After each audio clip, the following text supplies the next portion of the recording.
Welcome, dear listener, and thanks for joining us. I'm Yanto. And I'm Stephen. And this is a podcast all about the weird and wonderful world of the dark comedy anthology series, Inside Number 9. On each episode, we'll be diving into another one of Steve Pemberton and Reece Shearsmith's twisted tales, putting it under a lens and examining it to within an inch of its life. So make yourself comfortable, grab a cup of tea, and join us for The Ninth Degree. Hello. Hello, welcome back. Welcome back. If anyone came back, please hope they did. How are you, Yanto? I'm good. How are you? Yeah, okay, ticking along. Enjoying your time off? Yes, I do have time off at the moment, and it's lovely. Doing absolutely nothing. Oh, the dream. Yeah. Just back like a kid and getting school holidays again. Awesome. Yeah, I don't think I could give it up. No. Jealous. But then you're stuck. Like, you can't, if you want to take time off another time, you can't. Like, yeah, I've often thought rigid. that. Like, what happens when you've got like a big family event, like a wedding or something? Yeah. And it's just like, well, they let you do special requests if there's something really important. And then you get the dodgy supply teacher that comes in. That yeah. We used to have a Mr. Linton that was our French teacher, supply French teacher, and he would come on every now and then, and he was really good, and he spoke fluent French, but he never even vaguely attempted to put an accent on whatsoever. Oh, so it God. was just, Je m'appelle Mr. Linton. Come on to Pels too. I love that. So this week, we're doing episode 2. We are. A Quiet Night In. Before we get into that, though, last week we mentioned that we're playing a little game on this podcast, which is that we're going to be slipping another episode title from Inside Number 9 into each discussion. And your job is to try and spot it. And last week, it was my turn to put an episode title in. Did you spot it? I genuinely didn't. You didn't? I think I just got a bit too carried away, and then I realised about 3/4 of the way through the episode I was meant to be listening out for it. Yes. Well, listeners, I can reveal that it was The Harrowing. And then bringing up the harrowing themes that come in towards the end. Well done. Well, there we go.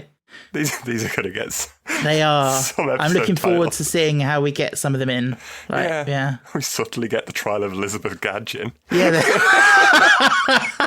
We'll just be talking, then we'll just be like, oh, the trial of Elizabeth Gadgin. Yeah, so this week it's your turn. You're going to slip an episode title in somewhere. I'll see if I can spot it, but I won't give anything away. And you can reveal it on the next one. Also, before we dive in again as well, just to remind listeners that there will be spoilers for this episode, so make sure you've watched it before listening to our conversation. But apart from that, are we ready to dive in? I think we are, yeah. Dive into the swimming pool? Yeah, let's jump in. So, the number 9 of this one is a house. A very, very fancy house. A very, minimalist, very modern, large house. I was wondering, if you were going to live in a house, would you choose one that looks like that? I don't know. It's the giant windows that I never quite understand. Like, do you not just feel like you're constantly being watched? Like you're in a fish tank? Yes, me and Ben say that all the time. when the curtains are open at night, we're like, oh, we feel like we're in a fishbowl and we have to shut them. So if they were that massive like that, but then you don't know how many neighbours he's got and all that. So if a house that big, you don't have neighbours, do you? You don't have to worry about that problem. Yeah. But I was thinking, if somebody offered me that house right now and said it's yours, I mean, I'd probably take it because of the space and stuff. But if I had all the money in the world and could choose whatever house I wanted, I wouldn't choose that one. No. Where is it? In Surrey, apparently. Yeah, it is in Surrey, yeah. I might have to go and visit it. The White Lodge. I'll get my balaclava out and go and visit it. It's like quite a character, though, in the episode. Like, it is. All the weird little rooms and, like, bits that connect rooms together. And I wonder how do you write these things? Like, do they find the location first and then write around it, or find a location? So I remember them saying for this one, I think they wrote it and had a basic idea of what they were going to do. And then they found the location and they had to adapt it slightly. Yeah. Because that makes sense, I guess, isn't it? I guess. You're never going to sort of find that whatever you had in your imagination perfectly in real life. But the thing that I find a bit awkward is like the kitchen. When you've got the maid or whatever she is preparing dinner off in that other little room, when you can clearly see that there's a kitchen within that big open plan bit because there's an oven and everything. Oh, that's a good point. I guess she just had to be in a separate room for the plot to work. Plot, yeah. And it's not like it's a big enough house that it's a sort of upstairs downstairs situation. And you've got two. That's your prep kitchen, as the fancy people would say. He likes his peace and quiet so much that she has to prepare the vegetables in another room. And that fancy kitchen's never been used once. Yeah. So for those of you that haven't watched the episode, we're being lazy and just stealing a synopsis from Inside Number 9 Wiki. So here we go. Gerald, I never actually knew his name was Gerald, owns a beautiful house with lots of beautiful things in it. Beautiful things that are also extremely valuable. The kind of things that might just become the target of an audacious criminal enterprise. I feel audacious criminal enterprise is that's the biggest stretch you can give those two. Yeah, it's more of a bumbling Chuckle Brothers episode. Yeah, it's so Chuckle Brothers. Yeah. It's just full of beautiful things. It's kind of full of nothing, isn't it? Lots of space. There's just nothing there. I don't understand. Maybe they've just moved in. Maybe. Who knows? There's a lot of mystery. I would say there's even more mystery than usual in this one because of the lack of dialogue. There's a lot more questions that you just don't know. So I was reading up on that and how originally it was an idea they had for Psychoville. Yes. And then they just abandoned it because they were cutting out too many jokes that they couldn't say. But it really works well here. And it's such a audacious thing to go for a whole 25 minutes or whatever it is without saying a single word. And yeah. I guess you sort of cheat a bit with mouthing words and stuff. Yeah. But it is it's good. It's one of those things where you mentioned last week about how constraints can create amazing things. This is one of those examples. And it reminds me of, I know you've not watched Buffy, but there's a very famous episode of that where Joss Whedon was constantly being praised for his dialogue. And he, being contrary, decided, well, if people think my dialogue is so great, I'm going to do an episode without any dialogue. Is that Hush, is it? It's called Hush, I've heard of that one, yeah. Is that the scary gaunt men? That's it, yeah. But the difference there, obviously, is because it's there's a sci-fi thing going on where, people are unable to speak because their voices have been taken away, whereas they're choosing not to speak, which is, I think, brings a different dynamic. How to keep that fresh for the whole half hour. Exactly, yeah. I will say there are bits where it feels a little bit stretched to me. There are moments when I think, oh, come on, you would say something. But yeah, for the most part, I think they sell it really well. They do. And it's so many different ways as to why they're not talking as well. There's the whole family spat going on, and there's I guess the maid that probably doesn't feel like she can talk, and she's just sort of hiding away, and so she never says much. And obviously they're being the burglars, and you get Paul as well, and yeah. And then the way they use the music as well in the episode is literally just going to say, it allows the music to shine through. Yeah. Which I know you'll be really into. Well, yeah, I was. It's a very clever choice of track, the Rachmaninoff, and the way that it's kind of almost scores what's going on, almost accidentally. I think it makes it funnier as well because it's quite a sort of dark, serious sort of piece of music, and then you've got quite comedic things happening over the top of it. Yeah. So I'll be honest, I've watched this episode twice today in preparation for this. I watched it once first thing this morning, and I texted you tonight and I said, I just find it boring. I don't know why, I just find it boring. And I know you must have been disappointed because you love this episode. It is one of my favourites. It's this and La Couchette are the two that I show people to try and get them into it for kind of different reasons. But yeah. But you'll be pleased to know that on my second watch, just before recording, I enjoyed it a lot more, and I'm wondering if I just wasn't in the right headspace for it this morning. Fair. Which is always the case, isn't it? You think the mood affects things. But yes, it's very well done, and the physical comedy as well. It does make me laugh. Yeah. It's really letting them shine on just having fun. And I'm tempted to buy there's a book you can get of all the scripts. Just to see what the script looks like for this. Yeah, because it is just 18 pages of stage directions apparently, and that's all it is. Only 20 words in the whole episode, and then a mess of stage directions.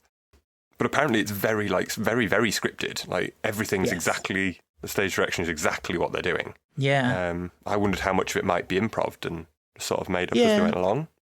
But yeah, the whole not speaking, like you said, it does get stretched a little bit at points. But more for me, it's the fact of, I know it's a comedy and it's a farce and it's meant to be silly, but how they get away with not seeing what's going on. Half the time, They're just practically just walk straight into people half the time. Yeah. But you're right, it's that genre thing, isn't it? It's a farce. Just get away with it. Like silly. They're lugging the giant suitcase, that weighs apparently a ton down these stairs, just tempting fate with every step. Just bump, and she's we'll just carry on. I mean, dancing. I was wondering.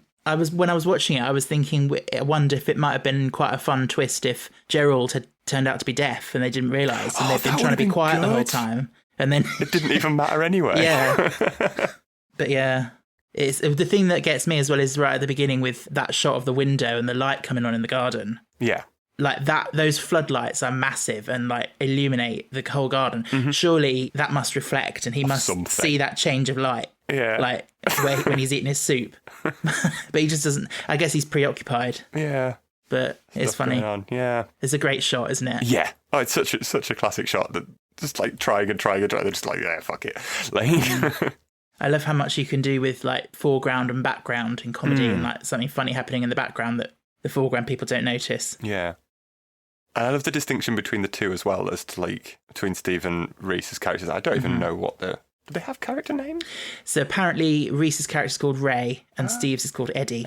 But they might as well be Reese and Steve.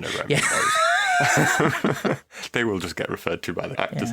Yeah. By the way, does Steve have some false teeth in? Yes, he does. Looks like he does. Literally my first note that I've written down. Pemberton's teeth. Come on. They're horrific. Yeah. But they work so well. Yes. And they so instantly transform him into this character. Yeah. Such a simpleton. Yeah. But he's quite sympathetic, isn't he? Yeah, he's adorable. But also, obviously, a criminal. But yeah. And I was thinking how it must have helped not having any lines in this, so you didn't have to worry about how the hell he was meant to talk with those things in. Oh, yeah. We can just go all out on these ones because we don't even have to say anything. Good point. The thing that didn't strike me until this last rewatch, what happens after this episode? So, at some point that next day, or some point that later on that day, that cook wakes up in that cupboard to find 4 dead bodies, oh wow, a dead dog, a missing artwork, and no alibi. Oh my God. And she's presumably going down for all of this. She has no way of proving anything. But don't you think, well, no, it wouldn't make any sense, but I was going to say, a massive house like that, a very rich man, wouldn't he have CCTV? Yeah, probably. But then he's not going to want that to be on display. I just love the way that the husband guy, when he's dragging the dead body into the cupboard and finds the cook, and then his little expression when he's like, what the hell's going on? And then goes to the other cupboard, checks, and is really relieved and then puts her in. Yeah. Oh, this one's empty. Okay, we can go in here. No dead bodies here. Yeah. It always makes me chuckle, his little face when he sees her. He's just so confused for a moment. Do you know the actor? It's Dennis Lawson. I know of him. I don't really know what else he's done, but I know he's a big name. No, me neither. I just find it weird because he looks a bit like my uncle. Oh. Fair enough. The girlfriend or wife character is Charlie Chaplin's granddaughter. Indeed, yeah. Which is really cool, especially with it being silent as well. Yeah, although apparently it was not deliberate. Right. It was just, that's a nice coincidence, but... Yeah. And she was really good. I liked her. She is good, yeah. Did you want to talk about the painting and... It is terrible, isn't it? I mean, I know that's the point. Yeah. It's like every other painting in the Tate. I don't understand them. I was trying to have this debate with a friend once. He was very in favour of it all, and I couldn't understand. And my conclusion I eventually came to was it's just all about money laundering. was the only thing that could make it make sense to me. That it was just it's just a massive tax dodge. And I was like, okay, that makes sense now. Because it's not intrinsically worth anything. I know what you mean. It's a huge topic, isn't it? A huge debate. I remember being at school and, art lessons, and we were being shown, I can't remember which artist did it, but it's a famous one, which was just basically a urinal. Right, yes. And I remember saying to my art teacher, because I didn't understand, and saying, but I could do that. I could just get a urinal and put it in the gallery. Yeah. And his response was but you didn't. I knew that was going to be your response. Exactly. And that's that person did it. And that's what, there might be listeners listening to this thinking, oh, we're such Philistines. Philistines, that's the word. No, I don't get it. I mean, fair enough if you want to waste all your money on that, but... I don't know. I mean, what do we think that painting is trying to represent? The white field being the space of the distance between people, and the little yellow square representing suffering. And It's the purity of the world and God knows. I don't know. Yeah. That's the thing, that half the time it's about what's on the plaque more than what's on the actual painting. And like, if you've covered the plaque up, is it still art anymore? If you don't know what it is? Or does it become more art? Or less art? yeah. Or like... Well, I suppose they say art is in the eye of the beholder in a way. It's like in the interpretation. Yeah. But yeah, there's very little to go on. There's very little to interpret. Yeah, I remember having this debate and having, like, say you got, I don't know, Damien Hirst or whatever to make an artwork and put it in a art gallery, and then you got someone else to make another artwork and put it next to it and didn't tell anyone which one was his. And then you go to sell them both. What are both of them worth? That's a very good point. Like, Yeah. do they both then effectively become Damien Hirst works? Or you just put two curtains on the wall next to them covering the plaque and you're never allowed to open the curtain? I can imagine that being a piece of art in its own right. Oh, absolutely, yeah. It's a bit like Schrödinger's cat, isn't it? You never see the art, so you never know if it's good or not. Yeah. So yeah, for some reason, it's worth a lot of money and they're trying to steal it. Yeah, we'll say that. It is funny, though, when they then replace it with like the kitchen roll and the no one foil knows. and the little post-it note. Some tin foil and some kitchen roll from their show kitchen. Yeah. I'm surprised there's even anything in them cupboards for them to nick. And gets me every time, but the giant dog.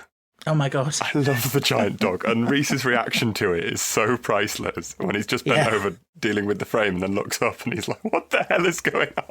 Yes. I do think that's a big part of this episode, isn't it? Is like, just when you think things couldn't get any weirder, It just keeps ramping up. something else just happens. So you're like, okay, I was not expecting that. Yeah, it just gets more and more. They're just like, why did we start this? Yeah. When they could at the beginning, if they wanted, just walked in, take the picture and left if they'd really wanted to. Oh, exactly. Yeah. And, to be honest, I don't know why they're spending time with the kitchen roll on that, replacing it, when it would be quicker just to get out. It would, with but it, I guess their intention is that they're going to fence it, and in the interim time, it won't be noticed as missing. So they can move it on more easily without it being hot, I believe is the term.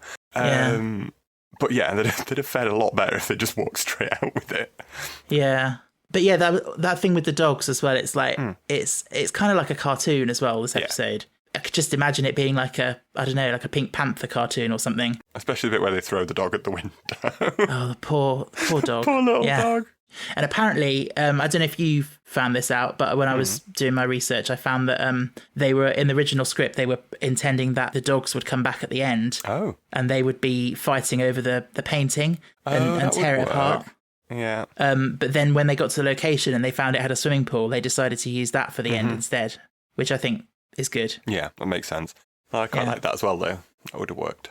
I mean, it would have been nice to see the dogs were both still alive. I don't think the little one is.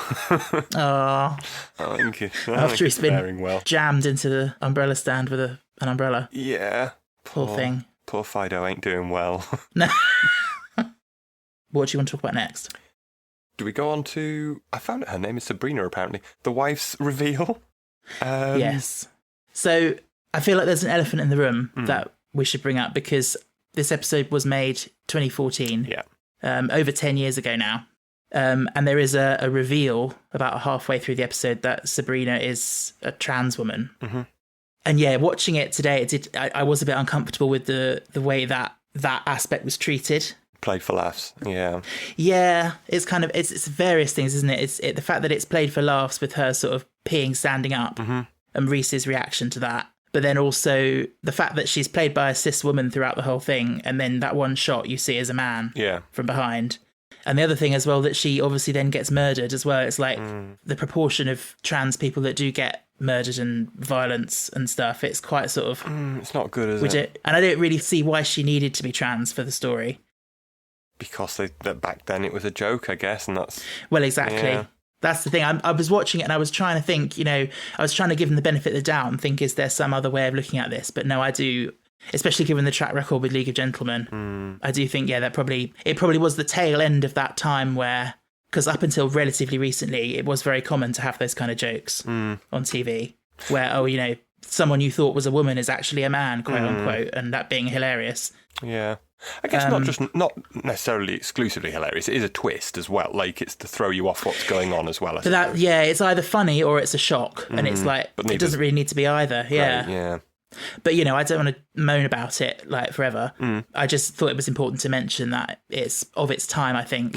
And it probably would be better if it had been done differently. I did try to look up and see if they'd addressed it at all in more recent years, but I can't find anything. No, I couldn't either. And then I guess there's the fact that the whole sex doll under the bed then sort of fetishizes it a bit more as well. Yes, exactly. Yeah, because then what are they trying to say about Gerald? Is he like, you know, is it some fetish for him rather than a genuine? But then there's the picture of them in a frame, which looks like it's out in public somewhere. So it's not like it's a secret private thing. And is he, you know, because he's considering killing himself, is that because he's ashamed of their relationship, or is it entirely separate to that? Is it because of things aren't going well for them in some way, and he's, you know... I like to hope that it's more that she's just clearly a lot younger than him. They've realised that this ain't working. Yeah.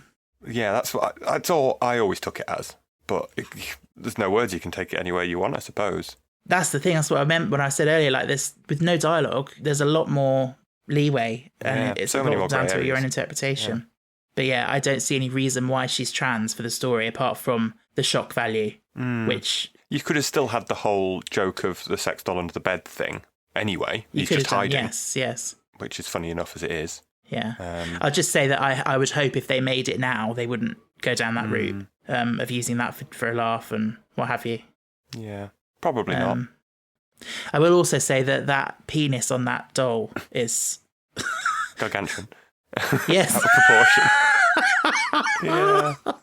And it is a very funny image when it's sort of squeaking and hissing and he's just trying to grab it and stop it Drop his finger on the end. Yeah. Yeah, it's massively out of proportion, but I don't suppose you buy plastic blow-up dolls for their realism. No, probably not. No. I wouldn't know. I've never done it. No, but I presume you can put in requirements, I guess. I don't know. Yeah. How large would you like it to be, sir? Comically. Okay. We'll have it around on Tuesday. Yeah. The fact that they keep it permanently inflated under the bed, presumably it's not an occasional treat. That's a good point as well, isn't it? But again, it's another great example of that classic comedy there, where he's hiding under the bed and she's looking for her shoe. Yeah. And he passes it out to her. It's just what you'd see in a cartoon, isn't it? So is, yeah. They don't question it at all. I love it. And then you've got Paul turning up. Just before that, you get the actual, he shoots her. Oh, of course, we've glossed over that, yes. Through the pillow, yeah. Yeah. And then you see them on the stairs being, oh no, this guy is just got serious. Just tell me why you think he chose to shoot her. I'm not sure. Well, presumably she was leaving, and he knew she was leaving, and presumably she's like argued and said she's going to take everything or something, or is she going to like, maybe they aren't publicly known, and she's going to like say all is what he thinks of it anyway as embarrassing, embarrassing him at the golf club or whatever. So my interpretation watching it today was that she was packing to leave, and then she had that song playing that was kind of making her, and then maybe she had second thoughts. Yeah. And she went downstairs to sort of try and reconcile with him. Mm-hmm. And it looked like they were about to be passionate on the sofa or something. Yeah. And then when he comes towards her, she turns her head away. Yeah. And it's like, that's what triggers him to be like... Yeah. So, yeah, it's a bit confusing. I think it was a spur of the moment. I think it was a thing that he was considering doing, and then in the spur of the moment actually went through That's right, yeah. But probably wouldn't have done otherwise, maybe. He probably would have talked himself out of it. Or would have had to talk himself, into it more. But then just snapped.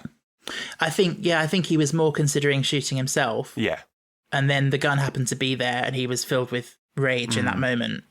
Yeah. And yeah, then as you say, Paul. And then Paul turns up. Did you ever get these people? The deaf and dumb people turn up selling cleaning supplies. No, is that a thing? We used to get it all the time when I grew up. No, I don't think it exists anymore.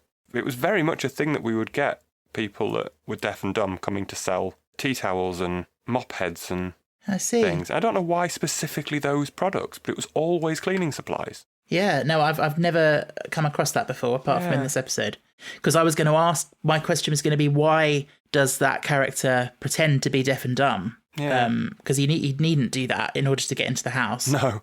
But if that's a typical thing... It's a thing. I guess that makes sense. I don't know whether it's just a northern thing, and that's where... Because obviously with Steve being from up north, it might be a thing that he had as a child that you remember from years ago. But yeah, we used to get that all the time. I remember my mum would buy like dusters off them all the time.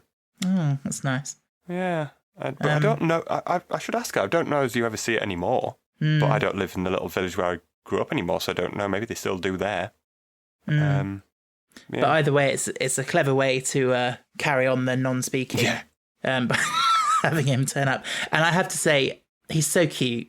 He's adorable, isn't he? when he's like, gesturing to the products and like looking so excited. Yeah. Make sure you get your discount. Yeah. And the way he wipes his feet really enthusiastically, which I guess in hindsight is maybe a not leaving evidence thing. Yeah. I don't know. He wouldn't leave footprints, and then he could probably just whip the doormat away at the end, which I'd literally not thought of until just now. But yeah, I love the way that you get the 2 items for £10 thing, and then Reese looks really intently to try and work out what he wants. Yeah. And then picks like this, I don't know what it is, like this scrubbing brush thing, and then Paul looks so proud of his choice at him. Like he's really made a good decision there. Yeah. Again, a bit similar to last week with Ian, where you realise at the end that it's someone's not who they said they were. He does a very good job of being that person that he's pretending to be. Yeah. Because he's then completely different when he's just himself at the end. Yeah. But like, does he not wonder why there's like a man in black and a balaclava? Maybe he must see what's going on. Yeah, maybe he knows that there's a robbery planned or something, and he's trying to get in first or kill off the competition, presumably. Also, why are they wearing those balaclavas? Because it's not like they're hiding their faces. No. So pointless. And also, doesn't Steve's one have little, like, it looks like it's got little ears, like little bear ears on top? They're so pointless. But I never really considered that. And then no one ever sees them. I suppose they think there will be CCTV, presumably. But yeah, look, the guy playing Paul, Kevin Novak, I don't know if you're familiar with him. I looked him up, but I've not seen any of the stuff he's done. He's famous at the moment for What We Do in the Shadows, which I highly recommend. And he's very funny. It's a shame, obviously, he's not in more of the episode, but I know he has to be, for that's the whole point of the character, but he is great. And like you say, that split, that just changes an entirely different character. I love it when actors play 2 different roles in a programme, because it just really shows how talented they are. Mm-hmm. But it's a lovely ironic twist there at the end that he thinks he doesn't even get it. He's whipped in and got it, but actually it's in the swimming pool. Yeah. I think that's the cherry on the top, really, isn't it? It really is, yeah. Last little twist. Yeah. It's great. So I was also reading that when this episode went out, there was a big review in one of the papers, I think the Times, saying about how good it was and how funny it was. And then they got a complaint that they printed from someone who'd read this review and then gone on to watch it. And they were like, my husband and I watched this episode and it was traumatic. There was a dog that got thrown against the window. Someone got shot through a cushion and... Marjorie, this isn't for you. Yeah, exactly. They responded to the complaint and he was like, well, I did say it's black humour. Like... But that's why I said earlier that this is the episode that I show people, because it's such a good mix of the funny and the dark and the twists, and I feel like it kind of exemplifies everything they do quite well. I can understand that. I think, we'll come on to rating it in a bit, but I think I enjoy it less than last week's. Okay. And for me, I love dialogue in general, and I think Reese and Steve are so good at it. Mm-hmm. So I do miss it in this. That is a very good point. Yeah, it's kind of taking one of the strongest strings in their bow, if that's a phrase, and sort of taking that away. Yeah. But then just highlights how good they are at the timing and that they don't even need words to be funny. Yeah. Because I think I read that originally it was only planned that we'll see if we can get a little section in silence or whatever, or they'd be silent or whatever. And then they got to halfway through this episode and they were like, oh, we might as well carry on now, see how far we can go. I also heard that apparently people were saying to them afterwards, like, oh, isn't it a shame that you didn't quite get to the end with no dialogue and you had to have that one line at the end? And Reese was so pissed off about that. He's like, that was deliberate. We know what we're doing. That's the joke. It's irony. Yeah. I understand some people that don't. I know. The whole point. Yes. But it is one of the favourite episodes. Like it's one of the ones that's... It's a classic, it's the classic episode, yeah. Yeah. Hence why they often come back to it and we'll get onto it later in other episodes. But yeah. it does get referenced, and you can see why. Yeah.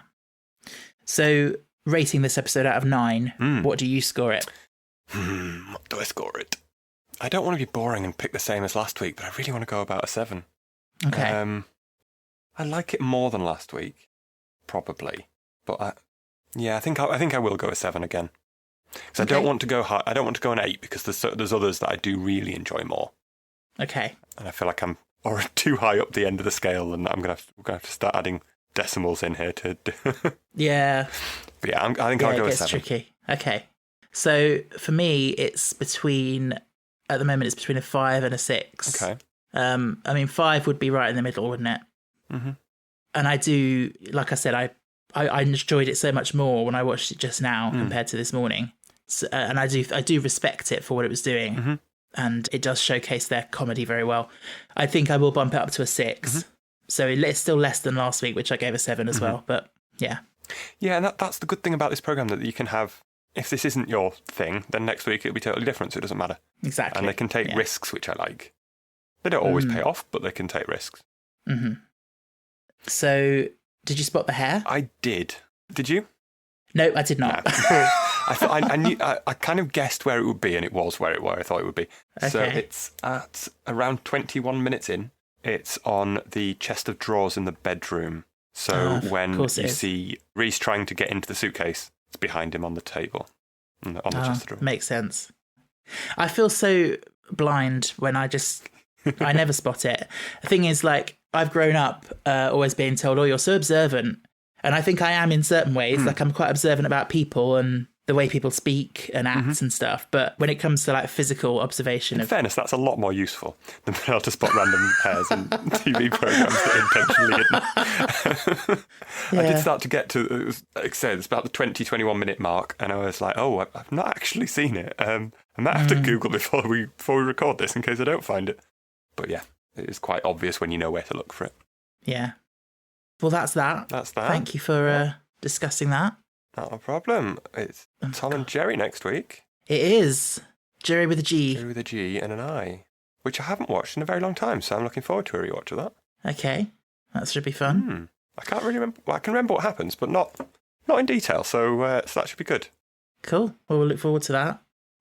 But for now, we are shutting the door on number 9. But you never really leave, do you? Thanks for listening to The Ninth Degree. If you'd like to get in touch, you can find us on Instagram, Twitter and TikTok at Ninth Degree Pod, or email us at ninthdegreepod@gmail.com. You can also leave us a rating or a review wherever you get your podcasts.